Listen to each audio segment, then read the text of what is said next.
बोले क्यों, उनकी तो लीला है। बोले इसीलिए तो नहीं बैठाना।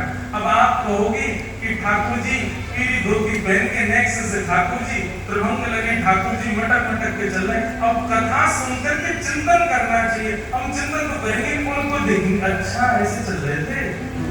आप कहोगे कि वह बुद्धि के यहाँ जाकर के ऐसे माखन चुराए, तो चिंतन तो हम करेंगे नहीं, उन्हीं को देखते रहेंगे। और कथा में वक्ता की वाणी और वक्ता के अलावा कोई और देखे, किसी और को देखना पड़े तो फिर कथा का रस नहीं आता। आजकल ये हो रहा है, कथाओं में झांकियां बना के रख देते हैं मंच पर। हम कोई विरोध नहीं कर रहे, पर कथा में नहीं होना चाहिए झांकी। कथा में झांकी कब आती है पता है? जब कथा में मन नहीं लगता तो झांकी बना बना के लाते हैं। चलो इससे तो मन लगे लोगों का, वो आकर्षण के लिए होता है, वो मनोरंजन के लिए होता है। कथा में तो वक्ता की वाणी सुनो, नेत्र बंद करके जो वो कह रहे हैं उसका चिंतन चित्त में करो। मन का मंथन होना चाहिए, मनोरंजन नहीं।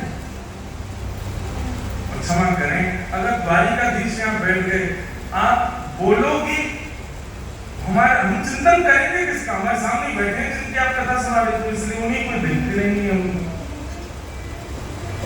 और फिर स्वभाव आ जाता है ना, जिसकी प्रशंसा सुनाई जाती है तो हम उसको अच्छा मेरी बात बता रहे हैं, ऐसे करता है, ये होता है। और बोले आप कुछ भी बताओगे, हम श्री कृष्ण अच्छा ये सब किया आपने।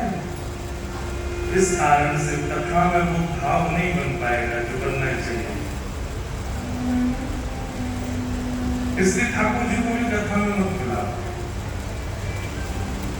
रोहिणी मैया बोली तुमने उन 3 लोगों को निषेध किया जिन 3 से पूरी द्वारिका चल रही थी। द्वारिका में पत्ता नहीं हिलता इन 3 के बिना, और तुम कह रहे हो तुम पूरी कथा सुन लोगे इन 3 के बिना। और ध्यानपूर्वक सुनिएगा,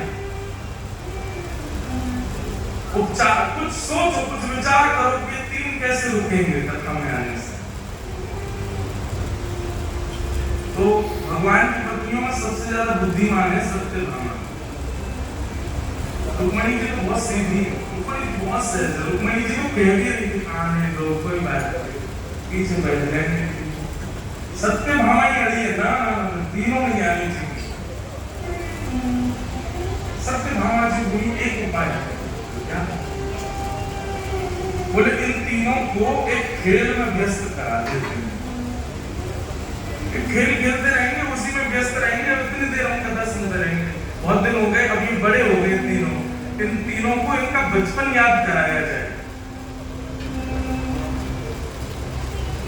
रोहिणी भैया बोले वो कैसे होगा? बोले जिस दिन ये तीनों संग बैठे होंगे, हम उनके सामने चौसर खेलेंगे। चौसर बहुत प्रिय है तीनों को, और चौसर भी गलत सलत खेलेंगे, तो हमको सही करने के लिए वो तीनों बैठ जाएंगे, और तीनों जैसे बैठेंगे चौसर खेलते खेलते उसी में व्यस्त हो जाएंगे, और हम यहाँ आकर के कथा सुनने लग जाएंगे। रोहिणी भैया बोले ठीक है, तुम्हारी तरकीब अच्छी है। वही हुआ, एक दिन सत्यभामा, जामवती, रुक्मणी जी, कालिंदी सारी सब बैठी हैं, और सब बैठ करके चौसर खेल रही हैं।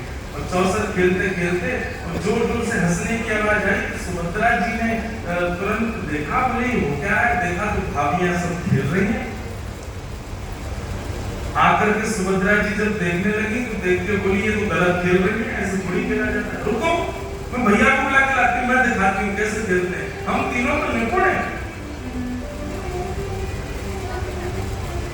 और तुरंत कृष्ण बलराम को लेकर के सुभद्रा जी आई, और चौसर की सेज पर बैठ गई, और वहां चौसर खेल खेल के दिखाने लगे। 3 पक्ष बट गए, कुछ बलराम जी के, कुछ ठाकुर जी के, कुछ सुभद्रा जी के, सब पत्नियां बट गई। अब तो थोड़ी देर तो इनका उत्साहवर्धन किया।